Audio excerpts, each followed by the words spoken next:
c'est ce qu'on souhaite parce que c'est la troisième mais laata loolu dinañ def un peu le tour de l'actualité de la semaine gis nañ ko muy inauguration stade du Sénégal wala stade Maître Abdoulaye Wade rapprochement famille libérale ak ñi nekk ci nguur bi mais également Ukraine ak Russie li fi xaw également il faut que ñu tourner wax ci un peu parce que ñu bëri ñu ngi commencer déjà agiter cette thèse de la troisième guerre mondiale on croise les doigts pour ne pas en arriver là mais voilà gis nañ li jot a xew mais ci gàttal ñu commencer peut-être par li xewoon stade Omar Faye gis nañ ko non seulement mais avant ñuy dugg ci inauguration beeg avant ñuy dugg ci liñ ko tuddee Maître Abdoulaye Wade ak seen rapprochement yàqte yi amoon stade parce que y avait du monde ci stade bi booy am na ay jeunes yu xawoon a mer ba commencé woon fa jàppante ak les forces de l'ordre ba ay yàq am fa naka nga ko analyser. Man je pense que nen la actuellement la culture de la violence mi ngi commencé jël benn dimension bu extraordinaire dans ce pays surtout avec les jeunes parce que xale yi aussi il faut ñu éduquer leen ni ñuy def ñaaw la booy kaasal pour loo xamante ni ne am na njëriñ wala nga kaas ko ci discipline mais quant à di yàq loolu dafa ñaaw mu jour boo xamante ni ne tous les médias que ça soit nationaux comme internationaux ay kilifa diine ay président de la République ay ñëpp ñu invité leen ñu am stade d'une dimension internationale adduna bi yëpp toog fi ñu ñëw taxaw amoo looy def dul yàq loolu moom ñëpp ko ñaaw mënoon na bañ a am xale yi nañ bàyyi violence bi nga xamante ni ne moom la ñuy manifester à chaque fois bu ñu amee leen métti nit war na mën a am. violence bi xale yi di manifester. man ànduma ci man mosuma sànni xeer te gëm naa ni sama doom aussi du sànni xeer parce que yaruma ko ci mais violence bi xale yi di manifester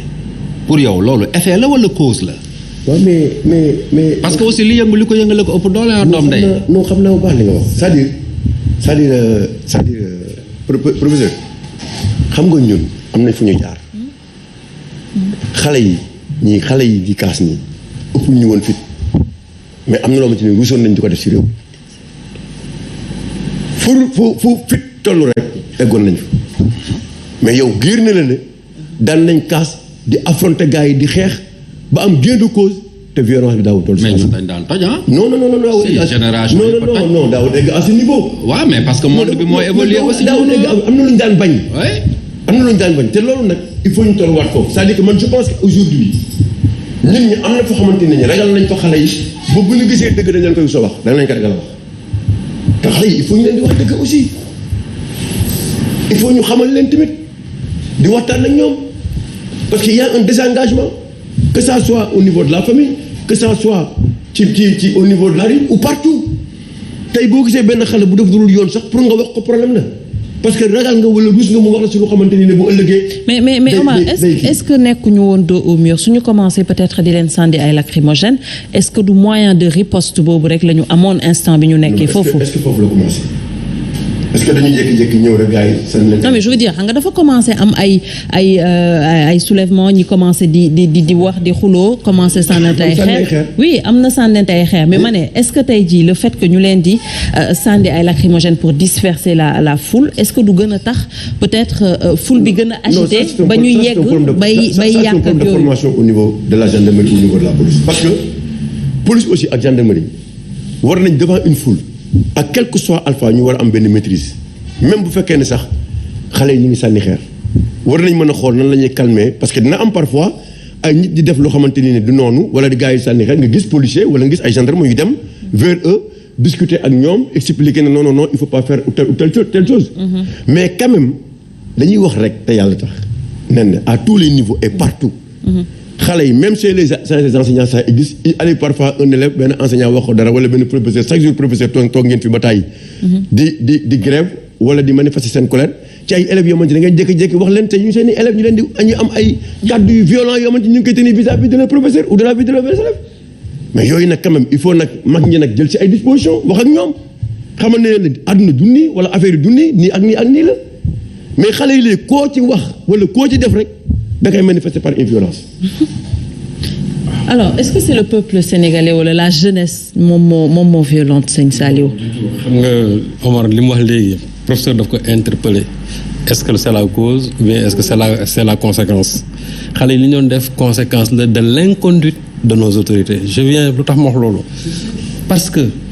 xale yi boo leen dégloo dañ la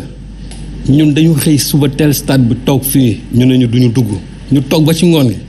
ñu ne leen du ngeen dugg nit ñi ñëw nañ dugg ñu ci bëri mais quelle est la part de ces jeunes là ci manifestation boobu parce que aussi autorités yi xamoon nañ li ñu def dañu jël carton d'invitation yi jox ko ñoom seeni ñooñ c'est-à-dire ñoom seeni proche lañ ko jox ñu ñëw jël feesal stade bi xale yooyu toogoon foofu même su fekkee ne mënuñu dugg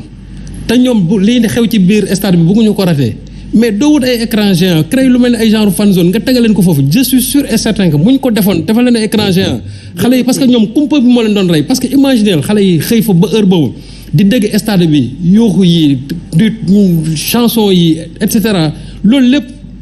ñu koy dégg te mënuñu koo gis finalement ñoom le seul moyen pour mën a participer ci loolu mooy jël ay xeer sànni ce que je n'approuve pas du tout mais nag c'est que aussi dafa am suñu autorité noo xam moom la ñu kon moom la ñu comporté woo ni ñu comporté woo moo di ñoom dañuy jël carton d'invitation yi fàtte jeunes yi ba pare jox ko seen i ñooñ xale yi nag dans un accès de colère ñu commencé di sànni bay toj loolu on l'approuve pas du tout wante li ñu waroon def c'est un problème d'organisation ça a été très très mal organisé ça a été mal organisé te loolu sax dafa feeñ ci après manifestation bi parce que après manifestation bi da ngay xool ne stade bi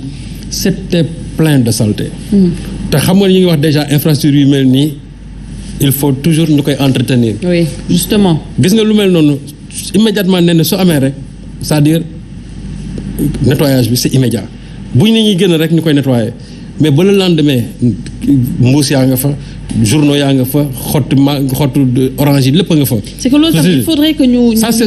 faire gaffe un peu par rapport à ça. parce que mënuñu am mooy mu la mais pourtant le président Macky Sall il a dit que c'est une infrastructure boo xam ne qu'il faut préserver. Il faut presque 800 millions à 1 milliard. mais loolu aussi bu ñu ko dégager il faut ñu am des équipes yoo xam ne ni manifestation bu fa am immédiatement après il faut ñu nettoyer. Donc vraiment ce qui est arrivé keroog ci jeunes yi man je dis que tout simplement c'est la conséquence de l'inconduite tout simplement de nos autorités bu ñu jëloon yenn dispositions yi ce qui est sûr et certain mooy xale yi du ñu egg si foofu bu fekkente nag ñoom xale yi mënuñu dugg nañ trouver un moyen boo xamante ne aussi pour faire participer au spectacle parce que xale yi spectacle bi moo leen taxoon jóg mais ñoom bi ñu leen loolu la ñu wax ñun ñoo ngi fi depuis ce matin ñu toog ba ci ngoon ñu ne duñu dugg ci stade bi